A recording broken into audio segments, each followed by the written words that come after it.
l'honorable député de Saint-Hyacinthe-Pagode. Merci, Madame la Présidente.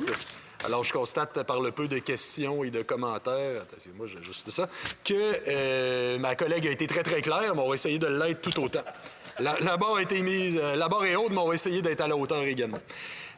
Écoutez, grosso modo, on peut dire que c'est un projet de loi, comme ma collègue l'a dit, c'est un projet de loi qui est une avancée, qui répond à plusieurs des demandes du commissaire à la vie privée. Il faut savoir, on le sait, au Québec, on a été très, très marqué par le vol de données chez Desjardins. On s'en souvient, ça a été un événement très, très important. C'était pas le seul, par exemple, il y a eu des événements similaires en 2017. Il y a eu des événements similaires en 2018 également, puis probablement plusieurs autres, parce que comme on le sait, il y en a probablement des dizaines d'exemples semblables parce que, puis qu'on le sait probablement pas, parce qu'en cas de vol de données, les banques sont tenues d'informer la police, sont tenues d'informer le commissariat à la vie privée, mais rien ne les oblige à informer la population ni même leurs clients. Donc, il y en a probablement d'autres. Pourquoi on aime bien ce projet de loi-là? D'une part, parce qu'il annonce une série de principes qui sont liés à la collecte et au partage de renseignements personnels par les entreprises. Le consentement libre et éclairé pour la collecte et l'utilisation, la possibilité d'autoriser le transfert des données vers une autre entreprise, par exemple, entre deux institutions financières, ou de le refuser, possibilité de retirer notre consentement ou de demander d'effacer les données, transparence dans l'utilisation des algorithmes qui utilisent les données personnelles, des critères plus stricts concernant l'utilisation des données dépersonnalisées. Deuxièmement, aussi, il donne des pouvoirs réels au commissaire à la vie privée. Et troisièmement, il contient des sanctions importantes en cas de non-respect et qui crée le tribunal de la vie privée. Bon, ça là-dessus, c'est très bien. Malheureusement, parce qu'il y a toujours un « mais » ou un « malheureusement », là où le bas blesse, c'est que le projet de loi, il omet un élément extrêmement important, puis c'est la protection de l'identité en ligne pour éviter la fraude par vol d'identité, en particulier lors des transactions financières. On sait, par exemple, que les Européens, de leur côté, ils ont mis en place toute une réglementation pour forcer les institutions financières à assurer de l'identité des gens avant d'autoriser une transaction. Il n'y a rien au Canada, puis il n'y a malheureusement rien de tel dans le présent projet de loi. Le gouvernement fédéral lui-même s'assure pas correctement de l'identité avant d'autoriser une transaction électronique. On sait que le défi, c'est qu'il faut empêcher que les vols de données ne servent à commettre des fraudes. Le vol de données il est déjà pas agréable en soi, mais il faut à tout prix que ça ne serve pas à commettre des fraudes. À Ottawa, dans la foulée du vol chez Desjardins, le débat a beaucoup porté sur le numéro d'assurance sociale. On sait que plusieurs voudraient changer leur numéro d'assurance sociale, alors que la pratique actuelle veut qu'on ne puisse pas changer de numéro d'assurance sociale à moins d'avoir été victime d'une fraude par vol d'identité. On sait aussi que plusieurs demandent à Ottawa de revoir la carte d'assurance sociale pour la rendre plus difficile à contrefaire, comme il l'a fait d'ailleurs pour les passeports à la demande des Américains au lendemain des attentats du 11 septembre 2001. Ces deux demandes qui sont tout à fait raisonnables. Nous, on est parfaitement d'accord. On demande à Ottawa d'y donner suite, mais ça ne va pas suffire pour autant pour enrayer les fraudes. La meilleure façon de bloquer les tentatives d'usurpation d'identité, c'est de s'assurer que la personne qui veut faire une transaction, c'est bien celle qu'il prétend être. Bon, ça ira de soi. Il y a trois façons de contrôler l'identité d'une personne. Premièrement, par ce qu'elle sait, donc renseignements personnels, comme le nom, l'adresse, le numéro d'assurance sociale, etc. Ça, c'est des contrôles d'identité qui sont de moins en moins fiables avec la multiplication des vols de renseignements. Donc, autrement dit, c'est plus bien secret, tout le monde peut savoir à peu près tout sur vous.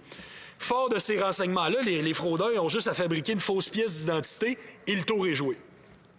Deuxièmement, c'est parce qu'elle a l'adresse IP de son ordinateur que l'institution peut reconnaître si la transaction est faite à partir de la maison, son téléphone cellulaire, ou l'institution peut envoyer un texto. Souvent, on a ça, les vérifications. On va vous envoyer un SMS, donnez-nous le code secret.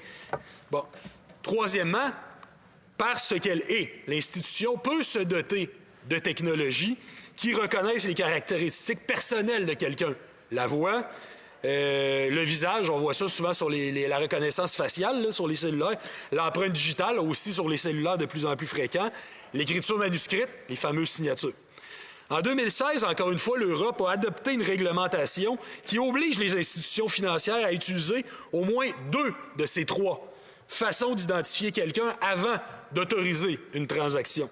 Au Canada, les banques n'ont aucune obligation semblable.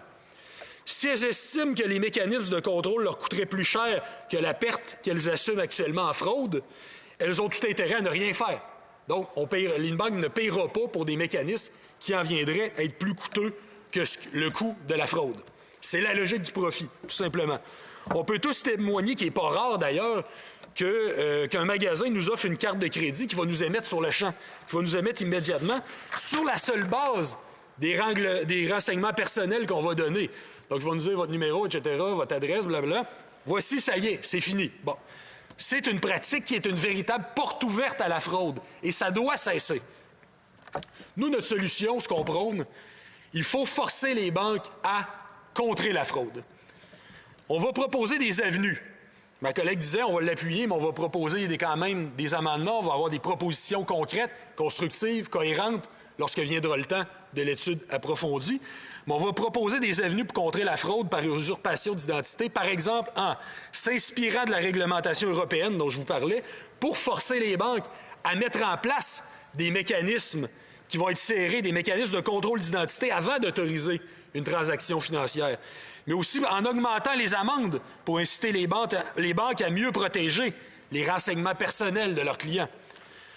Par l'obligation de faire une déclaration détaillée à même leur déclaration annuelle du nombre de fraudes liées au vol d'identité détectées dans leur organisation, de même que les pertes engendrées par ces fraudes.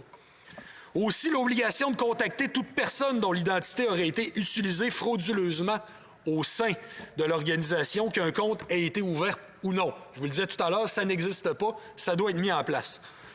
Aussi, l'obligation d'assumer les frais que les victimes auront eu à payer pour recouvrer leur identité. Ça doit être aux frais de la banque, ça. Les banques qui roulent sur beaucoup plus d'argent que les particuliers et que la plupart de leurs clients. Ça doit être aussi par la mise en place d'une ligne de dénonciation anonyme pour les employés au courant de vols d'identité non déclarés en bonne et due forme et protection des lanceurs d'alerte. Il y a actuellement un vide aussi au niveau de la protection des lanceurs d'alerte sur ce dossier-là, comme sur à peu près tous les dossiers. C'est aussi, là je m'éloigne un peu, mais c'est aussi un sujet sur lequel il va falloir se pencher dans cette institution. Combien de temps, Madame la Présidente? Juste un petit peu plus que 2 minutes. Il faut aussi que Ottawa regarde dans sa propre cour. Au-delà des banques, il faut imposer les mêmes contrôles antifraude au gouvernement fédéral en lui-même. Le projet de loi C11 ne s'applique qu'aux entreprises privées. Il ne concerne pas le gouvernement fédéral. Actuellement, les contrôles d'identité en ligne d'Ottawa sont clairement déficients. Avant d'autoriser une transaction, le gouvernement ne prend pas toutes les mesures nécessaires pour s'assurer que la personne qui fait une demande est bien celle qu'elle prétend être. Depuis le printemps dernier, on compte de très nombreux cas de fraude par vol d'identité. On se souvient des demandes de PCU qui sont faites en notre nom, des remboursements d'impôts qui sont détournés dans un compte autre que le nôtre. C'est au moment de préparer leur déclaration de revenus que ces gens-là vont réaliser qu'ils ont été victimes de fraude par vol d'identité. Donc, c'est pas encore fait, là. Ça va s'en venir bientôt. Là. Dans quelques mois, plusieurs gens vont faire « Oh, j'ai été victime de fraude » et n'en ont actuellement aucune idée. C'est un non-sens, c'est inacceptable, Madame la Présidente. Puis encore cet automne, des milliers de contribuables ont perdu l'accès à leur compte chez Service Canada, ce qui les a rendus incapables de présenter une demande d'assurance-emploi au moment même où ils perdaient leur emploi parce que leur région retombait en zone rouge. Donc, c'est bien beau de présenter un projet de loi sur la gestion des données personnelles par les entreprises privées, avec lequel, j'insiste là-dessus, on est d'accord, on l'a dit, on va voter pour, ça, ce volet-là, il est réglé. Par contre, Ottawa doit au plus vite faire le ménage dans sa propre cour et prendre des mesures immédiates pour contrer la fraude par vol d'identité. Donc, oui, à l'encadrement des entreprises privées, mais encadrement d'Ottawa et encadrement du milieu bancaire aussi. Merci, Madame la Présidente.